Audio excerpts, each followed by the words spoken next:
So when you're playing against control matchups, the big thing to consider here is to make it weird and play very uninteractive. So they go ahead and play that, and then we're just going to go and kill it, right? Curse of Corruption, boom, all day long, and then they're forced to play something else. When I see this type of deck, I know that they have a lot of control options. So you see they waste the Slave Driver right there. Again, keep it weird, guys. If it feels weird, keep doing it, and good things will happen. We dome that, get some carryover now.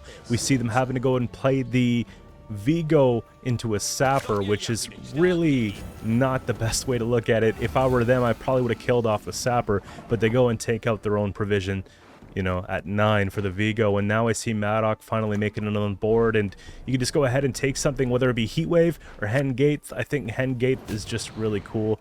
It's not even a Heatwave, you know, we just get rid of it easy, right?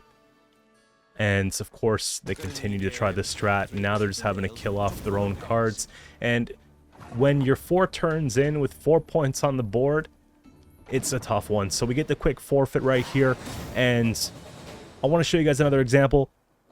Okay, we got Assimilate, Enslave. You know how this is really toxic. Don't give them anything to work with in the late game. They're going to waste points.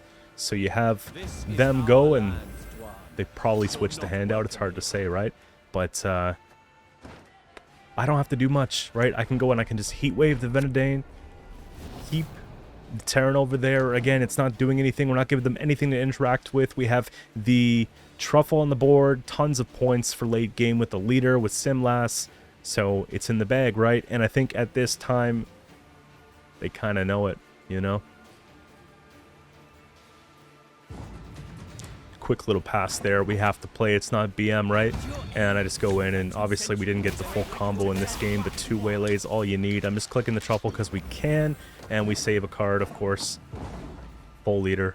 So that's another example here. And don't underestimate this deck at all. We played against monsters right here. They played White Frost. They said there's no way I'm getting that many points in that short period of time, and I'm here to tell you that yes, we can. So you got to be careful, man. I felt like bleeding in the round, because how else do you win against a deck that puts out so many points? You just got to play it smart, and we got rewarded for it. So here we go, and now let's get into the actual deck. So after 2 days and about 40 games, I finally came up with the version that I liked the best for this, and it was very difficult to get it right, surprisingly, because with heavy control decks like this, they often lack points, and with this type of deck specifically, where you have multiple things that can brick, like the Waylays and the Broccolon Sentinels, it's very difficult to have the right sort of consistency. If they get rid of an Oniro, what do you do next? And I finally found the sweet spot where for 90% of the time I'm not missing my win conditions, and a deck that can compete with some of the best decks in the game right now. So if you're having trouble against a lot of the Nilfgaard nonsense, if you're having trouble against Reavers, whatever the case, this has tons of control options to help deal with those threats. Okay, tons of pings on demand to help deal with those threats. Now, when I got it right, I went on a perfect win streak from rank 2 to 1, and now we're working on the 1 Mosaic. I think I'm going to give this deck a break for a little while, but I'm just finally happy that I got it over with, and now you can enjoy it because, you know, it's good. It works. It'll get some wins. Wins are fun. So that's pretty much it. I wanted to use some of the new card changes. I have Cutthroat in here, guys. Destroy an enemy unit with 2 or less power. Bonded, destroy an enemy unit with 4 or less power. One of the comments I'm probably going to get the most of, if you guys didn't watch this part of the video, is why do you only have one of them if they're bonded? Well, let me tell you, okay?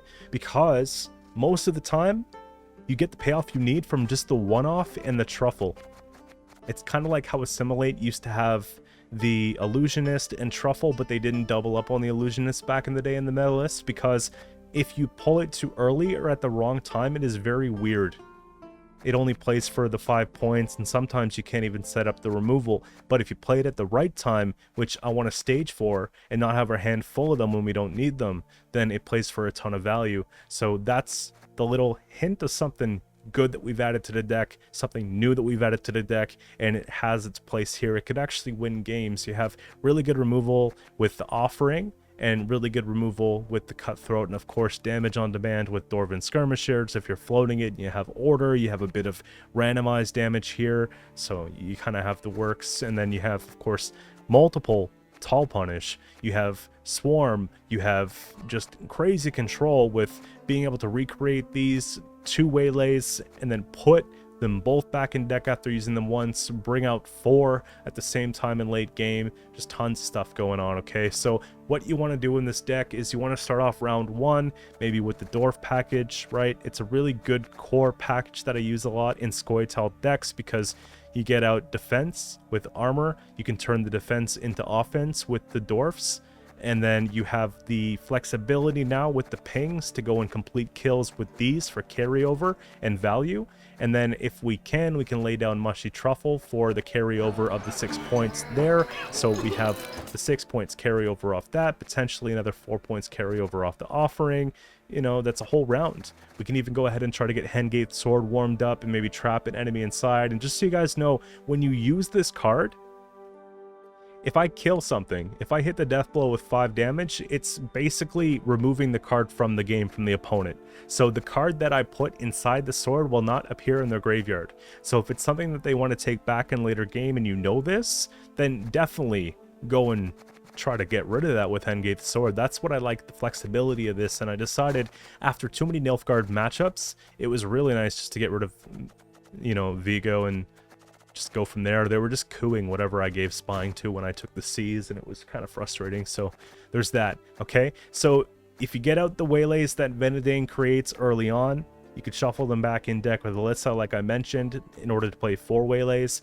You also have the option, okay, let's say I take the Venedane, the opponent passes, I could just put them back in deck naturally from mulligans and use Alyssa to maybe put back this or this, right? We have different options of other things we could put back. We're playing against knights, or we're playing against something that goes super tall like monsters. We might actually benefit more from taking these hard stop control options than going and putting points on the board as well with our control. So use your discretion with that. Maxi is a really good play here. I think Maxi is just nice. It's one of the few proactive things we have. We really only have this, and sometimes, you know, just floating a Berserker and losing a point as proactivity. So Maxi helps break things up a little bit, but also, you know, just her in replacement of one of the Cutthroats seems to be working overall better than just having 2 of these, and that's the change that I made, really. So there's that. In today's video, you're going to see tons of different matchups. I put a little compilation at the beginning where the games weren't really that great, but there were certain moments I wanted to show off. And then I have 4 games with commentary for reference following that against a little bit more serious matchups. And, you know, you're going to see how this performs against everything. We're not cutting out the good decks and only showing you the bad ones. We're showing you the good and the bad, man. I want to give an honest opinion of this, and now I'm at a point where I feel really comfortable and really confident showing off this list. It just took me some of that patch day chaos, you know, the last 48 hours have been pretty nuts just to get to where we need to be with this deck, and now I can put it behind me and move on to something else. Okay, I want to show you really quickly the other version that I have. I'm not going to be posting this one right now. This is something I was trying to figure out with scenario, and it wasn't half bad, okay, but it didn't outperform what you see here today, so that can sit on the shelf for a little bit. We're just talking about this one today. The deck's in the description. I'm going to be posting it to playgwent.com. Let's get it trending, guys. Let's get it on page number 1. Upvote that if you can, because maybe something like this being popular will finally put a stop to some of the other annoying crap that we've been dealing with. So, you know, fight fire with fire. That's basically it, right? And so everything settles out. Okay, now if you guys enjoy the content that you see, don't forget to subscribe to the channel. I'm pushing for 15k subs. We're really going for it, man, and I have tons of great ideas and things on the way very soon, so stay tuned and click that notification bell so you stay up to date with what's going on in Gwent. Okay, and that's pretty much it. Let's get into the games. Have a good one, guys. See you soon, and yeah, all right, run it. And for the first game here, we have Call of Harmony. And I'm really glad that we're able to go second here. Being able to respond to all their engines is exactly what this deck likes to do. So I'm feeling pretty confident it might make them commit a bit more than what they've expected to commit in round 1. So we've got reach with a handful of bronze cards as well. We can definitely push. The problem is I have 1 waylay in hand. I want to be able to use a leader, so I decide that I'm probably going to go and put back one of the sentinels. We keep that waylay in hand so that when we get Venedane potentially off the Oniromancy, then we can go and we can shuffle back the waylay to the bottom of the deck so we don't pull into it later, bricking the Simlast combo. So that's kind of the idea. When you see Therian, you just take it out every single time. The fact that we're able to do so in the way of carryover is really good. Usually they play that, then they play Saskia, so you can almost expect that. They want to get Harmony on something else as quick as possible, so that's sort of the idea here. Now, it would have been nice to use Curse of Corruption, but we can't. It's not going to hit the right target, and we're not going to ping it once and take a 50-50, so we have to sort of set up for this type of situation here. So in this case, go ahead, take the Dwarven Skirmisher, and then we know that even if it gets a Harmony proc, it's going to be at 3. And so if they play something else that's a bit taller base power, then we can chip that down with the Skirmisher and then go and take a Curse of Corruption that works. And so far it's looking pretty good here, right? So pretty simple stuff. We ping that and get that out of the way. And I'm thinking 2 more engines, what do you want to do, right? We did use 2-liter pings already, so it's not a bad idea if we just try and take away a bunch of points and go out and just, you know, get our thin out of the way. At least we played the offering first. And so now that sets a precedent for the round. However, it's not that we have a lot of points to begin with, so we have to be careful. Yeah, I worked for the poor years. And situation like this, if we do go take the other Skirmisher, gotta make it symmetrical, right? We go and take that, then they somehow put down a sentry if that's what they're doing. Or sentinel, rather. Sentry, it's a sentry, I have sentinels. But if they put that down, then we just go ahead right now and take the remove 2 with the cutthroat. So it works out quite well. Normally I would probably stack that on the melee line, but I just wanted to make the board look pretty, that's all. Just in case they play another cat, then they have 2 rows worth.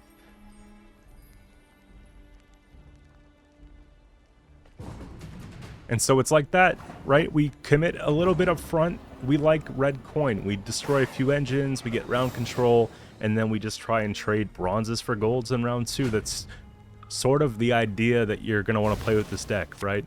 Seeing Alyssa's really good here. It allows me to push and then make sure we get that thin for later. I still haven't played the Venedane combo, so that's something to pay attention to here.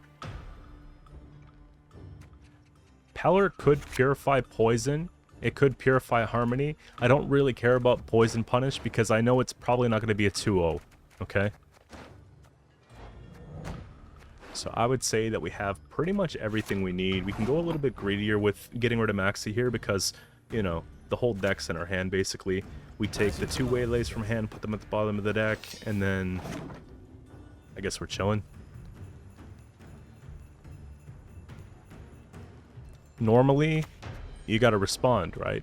And in this case, I know that they could tempo pass on me if we let that scenario go off too long, so we have to respect it and take the heat wave even though it doesn't feel good.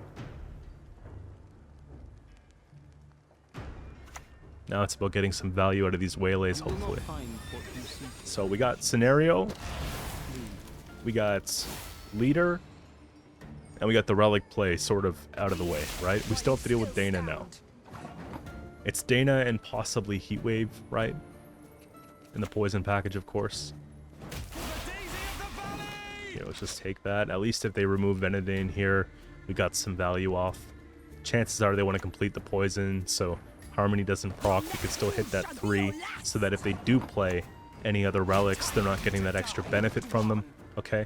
You got to prioritize your engines. What's more important? 5 points potentially a turn, or 1 point per turn on the Harmonies on the other ones, right? So, careful. Now, I'm taking a really greedy approach here, okay? I want to be just making sure that I have the best hand possible for round 3. Whenever you take Alyssa in round 2, it poses a risk, so I can't say I haven't warned you, right? It's basically what it is. Use your discretion, and, you know, normally you would probably save her for round 3, but how do you not? Some matchups you have to be greedier than others, especially ones that put out so many points, like Scoia'tael.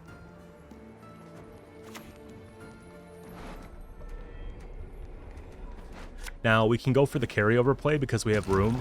We don't have to really worry too much about Cutthroat. And this is one of the main reasons why I just put the one off Cutthroat and then the one from the Mushy Truffle, because 2 in hand, imagine how bad that would feel, right?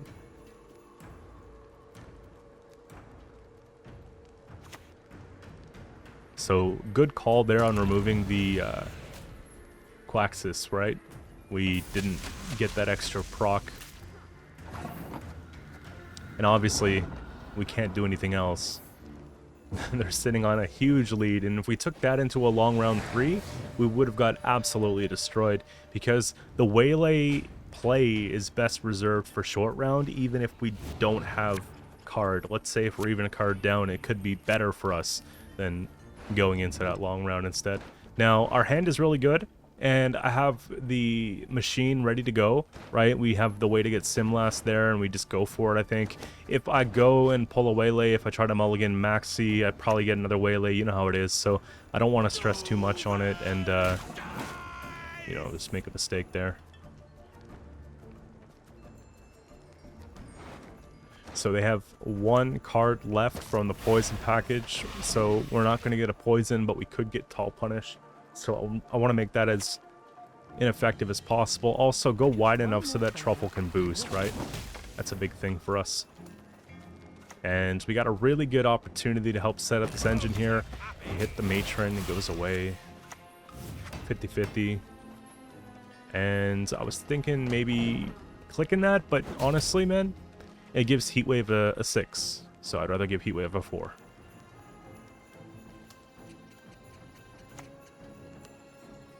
And Dana's out of the way. That's pretty much the last threat. I believe that that plays for enough points at the end of the game that we just remove it now. You know?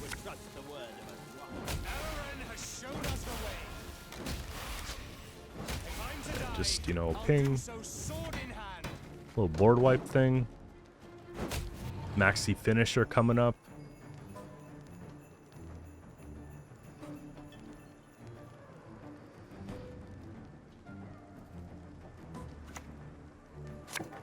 Going to be the slam, so that tells me right away it's Tall Punish coming up. So again, we take the Hen Gate because then, you know, they're not hitting a 6, they're just hitting a 4.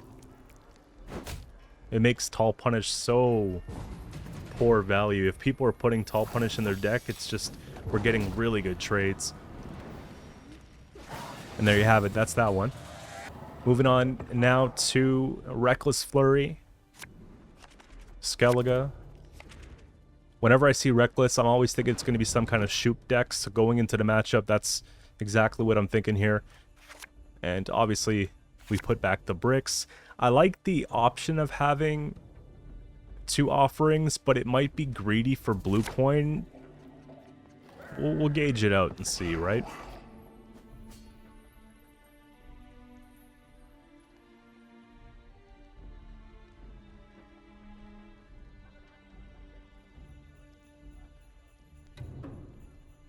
We don't have a lot of proactive openers, so we have to be careful with that, okay? So something like Chariot goes down here. I put Chariot on melee because it avoids more direct damage with the 3 armor. Also 7 makes it 2 leader charges to remove, so if we're trying to bait out leader, it's a good opportunity to do so. If we put it on the back row, we get, you know, just really easy 3 with 1 armor for them to remove, so. And kind of what I'm afraid of, when the opponent knows what we got going on, they know the strategy, they see we're just kind of trying to go either heavy control or low unit, and they play around it. So I decide, let's get this out here for the bonded at least. It's points on the board, it's not great, but if they do play an engine, at least we have a bit of reach now, if we can keep them bonded. The problem with this hand, okay, is that I don't have a skirmisher, I don't have any berserkers, there's nothing that's going to give a little bit of direct damage so that we can chip things down for the cutthroats. So it's not the ideal situation to be in, really. Even the Venadane Waylay combo would make it much easier, but 2 offerings and the 2 cutthroat access is not very good.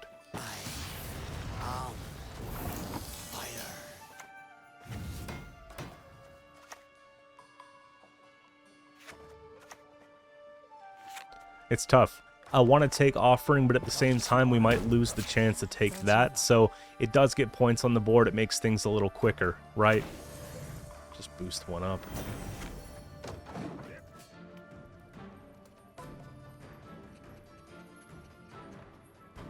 And that's about the tallest we'll ever get, is like a stratagem on top of something. I decided to go away from Crystal Skull because when we're sculling, let's say, Venedane, it's too tall, and if we trade a lock for a chariot, it's not always that bad, so I don't mind it. 7 and 6. I see what you're doing.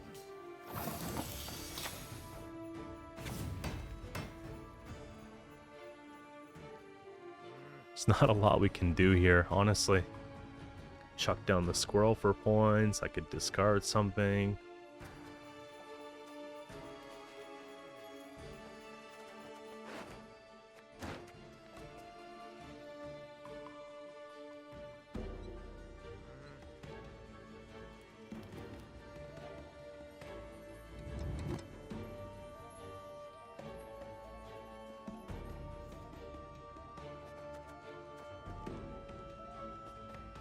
We're not getting a better heat wave, though. If you think about it, we're not actually getting a better heat wave. That's an 8-point heat wave.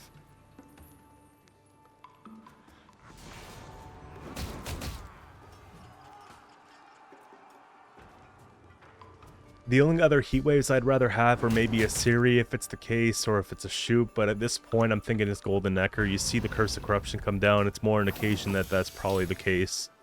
So, yeah, it's unfortunate, but I don't think we have much push in this round. I'm surprised that we're able to get out. However, we did get both leaders out of the way, we got Tall Punish out of the way, and it looks like we're getting the Burna play out of the way. So overall, decent trades. It's a little unfortunate that I couldn't carry over Truffle, but...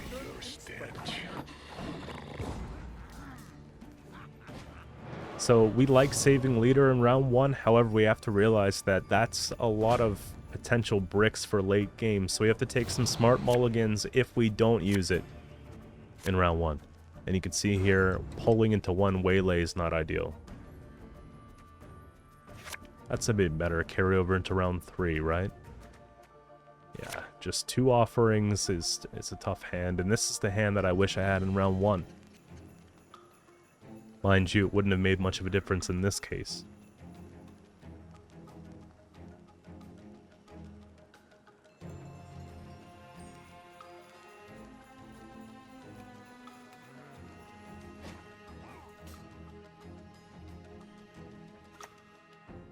So, confirmed.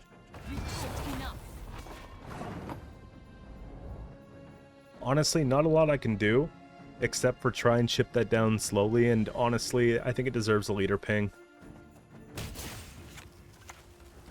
Let's hit that real quick.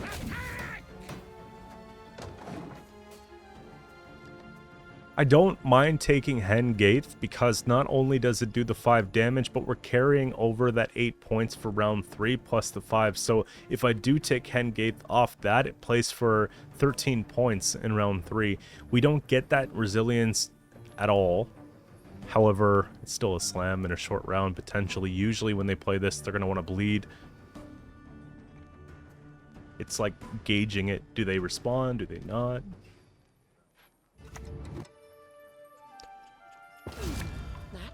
It's a good opportunity just to remove the skirmisher here.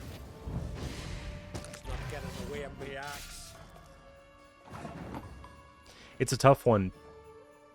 Burna has been played, so Coral's not as valuable. Also, taking Hen Gate here makes it so that I have nothing on the board, and then it makes it weird for them. Then it's tough for them to go ahead and bleed into the round. So we'll sit on that. 10 points. It's not really that much of a lead. We can get that in 1 turn if we need to.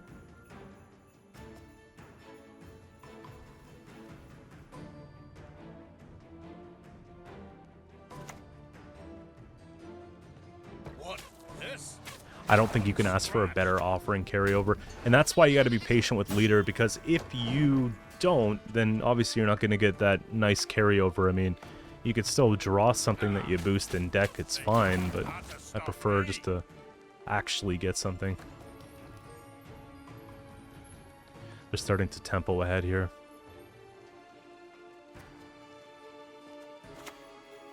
Only if I kept the second one, right?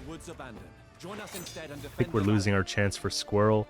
It's a tough mulligan to take because once you take the Squirrel mulligan, then they probably play Compass. It's just the way it goes. It's like Gwent 101. I don't know why, but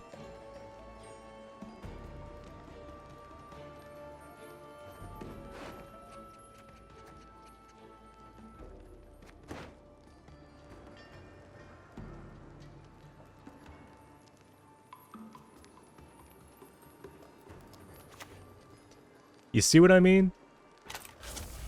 Compass goes down. If I would have been able to take care of Compass here, that would have probably just costed him the game. Look how many cards they're dumping.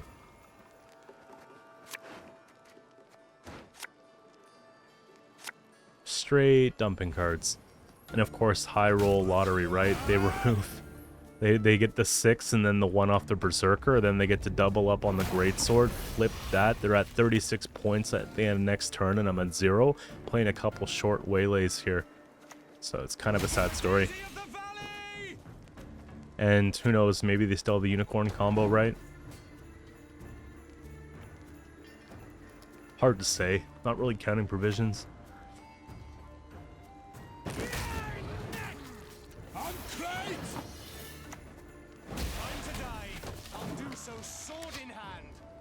I have to get down Alyssa as quick as possible, because if they pass, then I could even it up, and it's going to be very close. Underneath it, a scorpion revealed.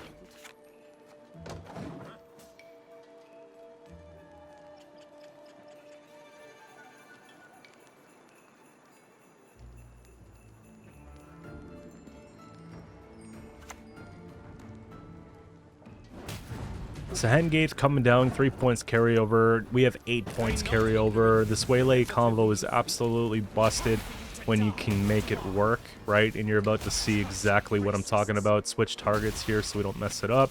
And I have enough reach with the Sentinels. So it's unfortunate that we don't have a carryover, but we still have Hengate carryover. We still have Zoltan. We still have card advantage. So nice bleed.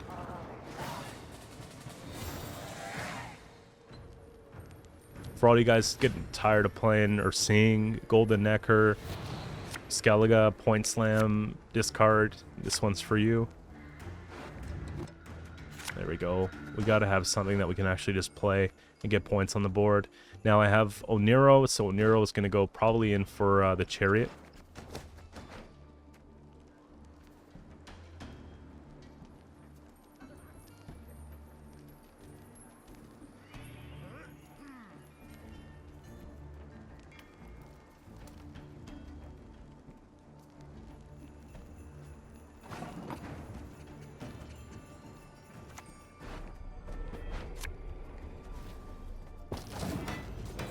There we go. I know they played their Tall Punish, so I'm not too concerned. And why do they have Tall Punish in this matchup? I don't know.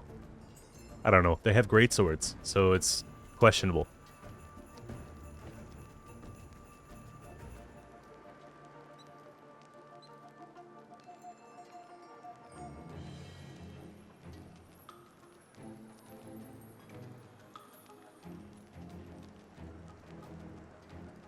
The only real losing condition here is Compass, of course. If they're able to get Bakusha into something that just generates too many points, then we have a problem. However, we do have armor to sort of combat the rain.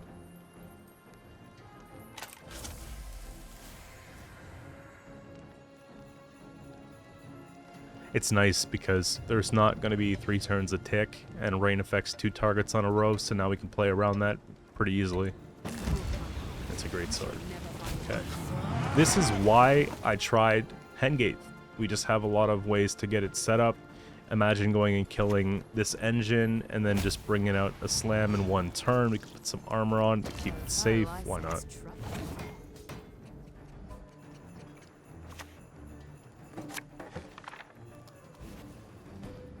And that's just going to sit there at 4 points, right? Because the armor does not count as damage. Something to really pay attention to. So now I got a 50-50 to remove the other engine. If we hit that, we're Chad. Okay, good. And then we just put down our last card for points, show them what we got. We know that's going to be Deadeye, so there we are. Doesn't matter what row we play it on now. Rain's the beginning of the turn. There we go. And moving on to the next one here, we got Knights. And Knights are probably one of the toughest matchups ever, so I think we win by either confusing them or just the side of the coin. In this case, we happen to be on the wrong side of the coin. I like to be on red. We got to defend Knights on blue. Peller could have been decent. I wasn't thinking right here with maybe the Resilience play. But we do have Heatwave, and we do have a chance to put the Heatwave back if we need to with Alyssa. It's questionable because there are going to be multiple tall targets that we want to punish in this matchup. The Immortals being one, the Errants being another, Shield Maiden being another, so many different things. I got nothing, I'm stumped. If I kill the shield, then we give them points. If I let it sit, then we give them points. Look. What can you do? Really, it sucks. Scoia'tael! Attack!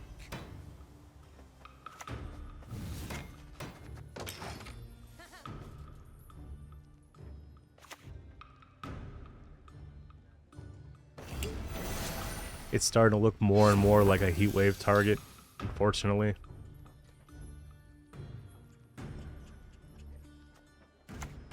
This is actually a very good example of an unfavorable matchup, right? I don't want to show the easy ones, I want to show some tough ones. And even with this here, Let's give up now. this goes down at 3. I don't have bonded yet on the Cutthroats, and in boosty matchups it's harder to get the Cutthroats to work. You gotta be careful before playing the second chariot, sort of double thinking that, just because I want Zoltan to get some value later as the engine. And that's not half bad. Now we can go and take it. Then if they play something like a Squire, we can just go ahead and remove that at 4 before they can use the order, so it all makes sense. Get down Truffle so that we have reach, right? That's why you put Truffle first usually.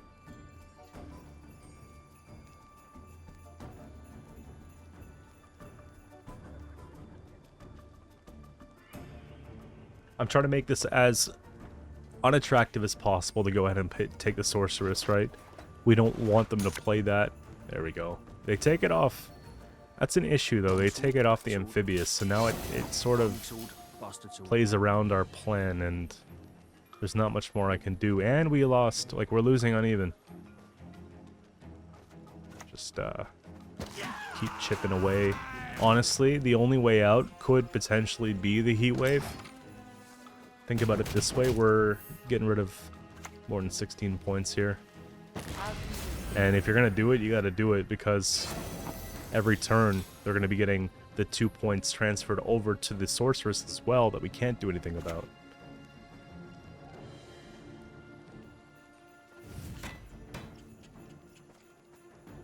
It feels bad, I'm just sort of stressing. You know, we got the stratagem to fall back on, we got the truffle to fall back on. I regret it, but we gotta be in a spot where, you know, we don't get bled. I think that they think we're gonna play, and I'm just trying to get out alive. Now, I understand that they could potentially just play 1 card and get ahead, but this is looking like a 2-card type thing. Because if they play an Errant, it's not enough.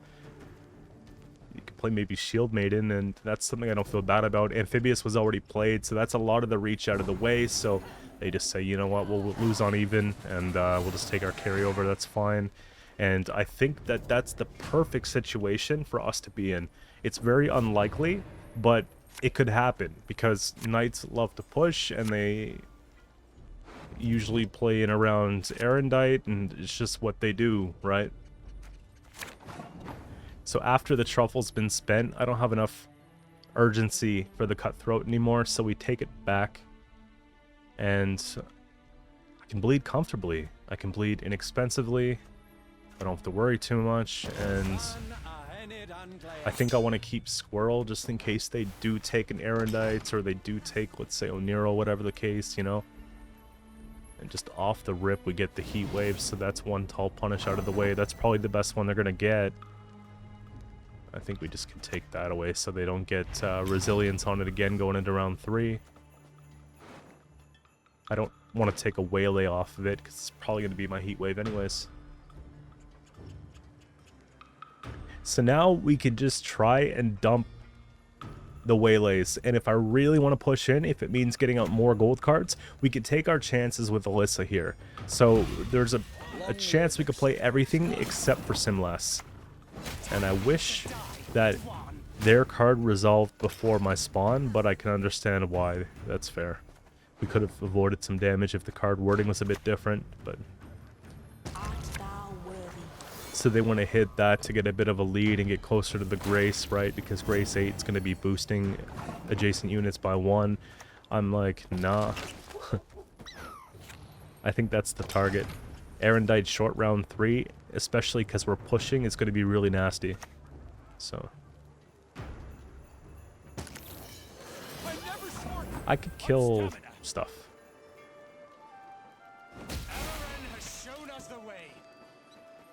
Thought about maybe just setting it up for leader. I don't think so. Because we know we're not going for the 2-0, right? If you're going for the 2-0, then maybe. Or not. So they get Shield Maiden out of panic here. Again, depending on what the score comes out to. 48 points. Depending on what the score comes out to, 50-7. You already know that they're going to tempo pass on me, which is fine. Well, it's fine here, but it would be horrible if we played. Think about it. We just give them card advantage for nothing. So this is the way that we're supposed to do it, really. And we don't want to take any more chances than that. We still have leader, and we still have Simlas. So carrying her over into round 3, make sure that we don't draw into these waylays. It helps. Because Venedane puts the 2 that are in deck to the bottom. If we select them. That's annoying. Remember Sintra!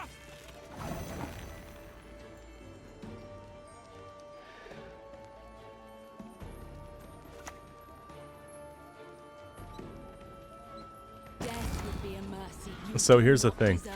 It goes up 2 more to 10. We ping, and then we can just take it out with the waylay spam.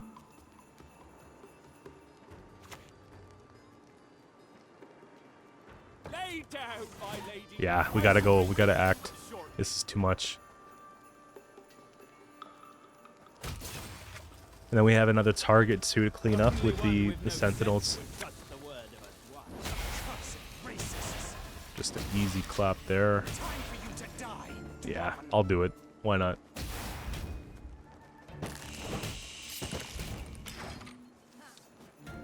And we just have the control. They have stuff to boost. If I can just keep it at bay, it's not really a problem. This could get Grace boost, so we have to prevent that from getting any more value. We take it out with the Hengate. We don't have the Hengate carryover, but it's not the end of the world, okay? And just we get the win. And we got one more game today. We have Ursine Ritual coming up here next.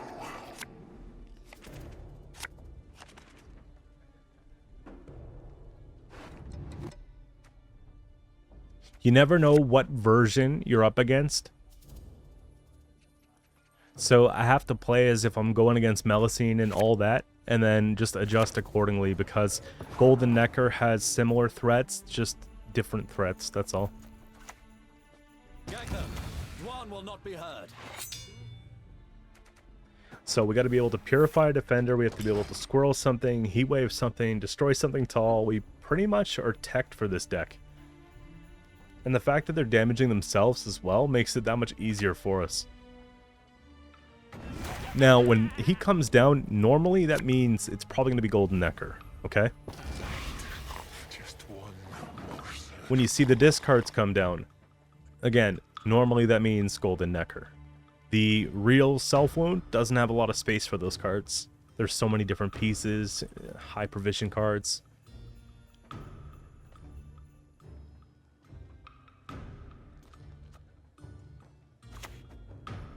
Time for you to die, Dwan.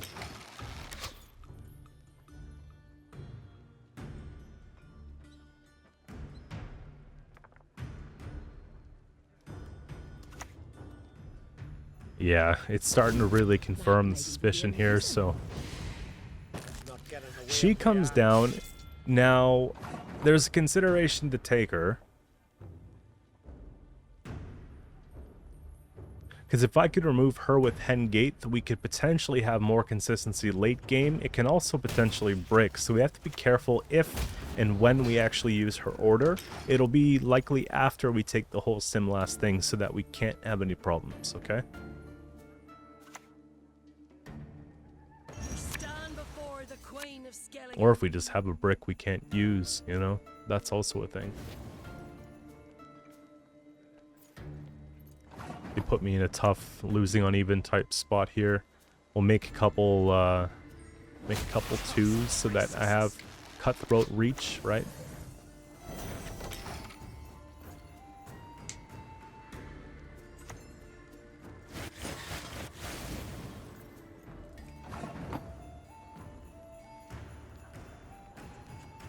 Now you could put Tesha Mute in this deck. I don't think you need it. We don't give status. That's the real thing. I like putting that in decks usually that give status or are just Golden Necker, and you know, they're not very polarized, but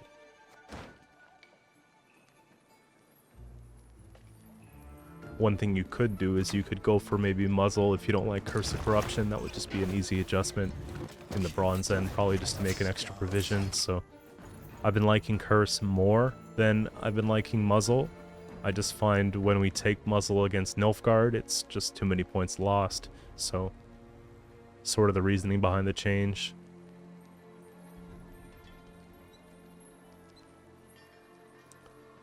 Also tried it with Elf scenario, did it a bit differently, put in the bonded elves as well, and I felt like overall this version was a little more consistent.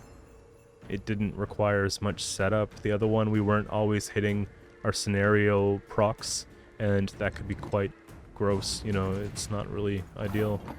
And we get, I would say, a fairly easy round win here. We got out some decent provision cards, some of their thinning, and because I'm pretty well certain that this is going to be Golden Necker, we have to bleed out some of those threats, right? We have to get him out so that the long round is just not as bad. We have to see those revives coming out. So keep the techs in hand. It's a tech deck. Remember those little skateboards called tech decks, and it was like a little thumb with a face on it, and they had like little magnetic skateboards? There was those ones, and then the little ones that you just use your fingers on. Tech deck. We're playing a tech deck.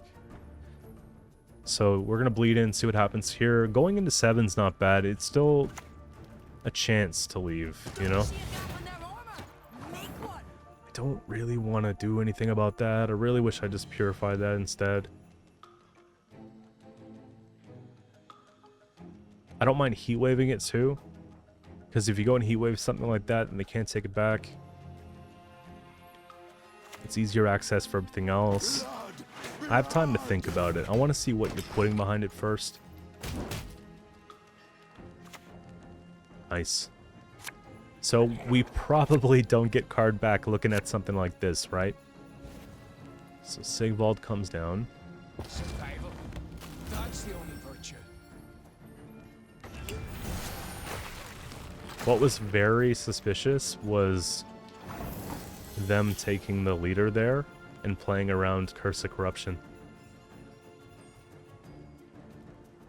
So I believe this person was, like, obviously they weren't watching this game now because, you know, not live, but they might have seen me build it. Or like an earlier draft of it. By Clara Larissa de Winter herself. But either way, they're getting around the curse, and it's making me want to just heat wave the defender to get around, you know, around it. It's tough. Accept our sacrifice! Yeah, that's fine.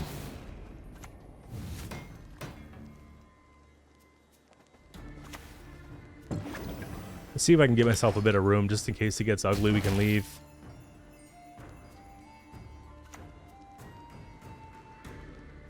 Cursed are the meek, we say.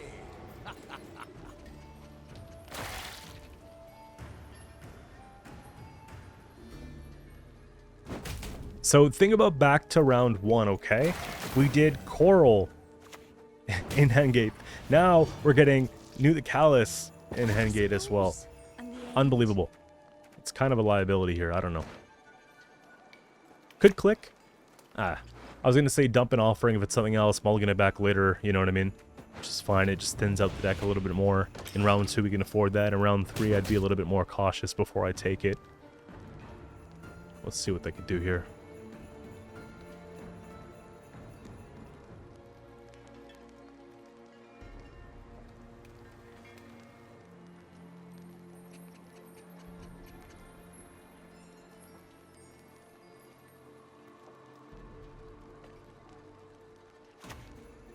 Okay, I take it back. I take it back. The whole thing about them playing around Curse of Corruption. I guess they thought it was Heatwave instead, but not both. Get the absolute crazy, crazy swing. We're up by 19 points now and counting because we have, of course, the 1 point on the board of damage that's going to resolve at the end of the next turn. Full leader intact as well. They go and take Sigrifa's right, which makes this have doomed, and we're feeling pretty good about that, right? So at this point, Golden Neckar's been played. That's undoomed. New the Callous is gone. Defender's heat waved. I think that we just take it and see if we can get a good play out of the way. So we get leader, and we get Siri, unfortunately. I hate to see it, but they got the carryover. So I think that was the right place to leave still. It's going to be close. We just get the Waylay combo and we win, though. Right? Wow. Okay. You see that? Unbelievable. So we have no points left. And this is what I was trying to say. Going into round 3 with Alyssa played beforehand is a very risky thing. Okay? And this is a classic example of what can go wrong when you have it. The whole game, I felt like we've been handling all their engines and just, you know, how do you win something like this?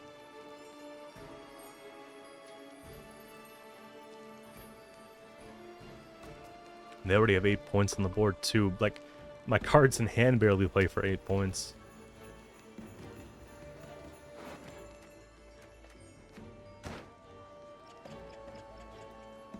And Compass.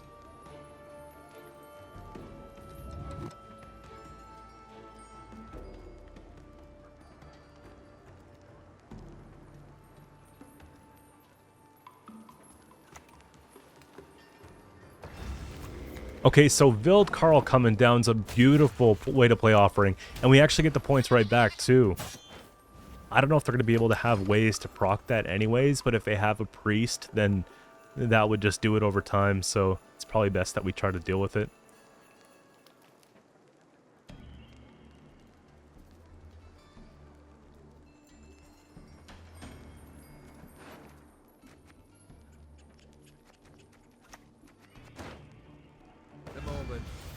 Well, they just went off a point slam. I have nothing good to hit.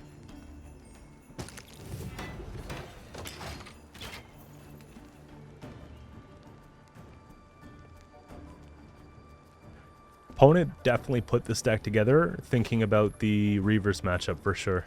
Okay, I gotta get rid of that.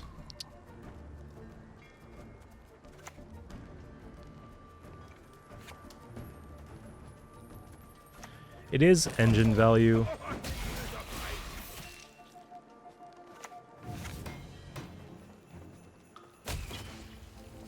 Then we can remove that at the same time. Now we're talking. It's 50-50 on the actual damage we hit.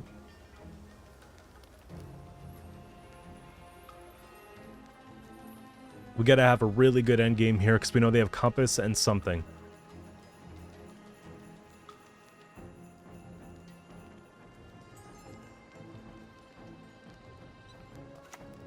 Okay, lock hurts. That's potentially minus 2 points. It's better that than this, though, here. And compass into what? Either Hemdall or Hakusha into one of their...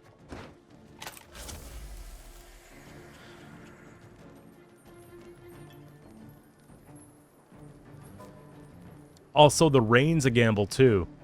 Now, we do have 3 damage reach, of course, right? Unless they somehow remove that, which I don't think they can remove the skirmisher.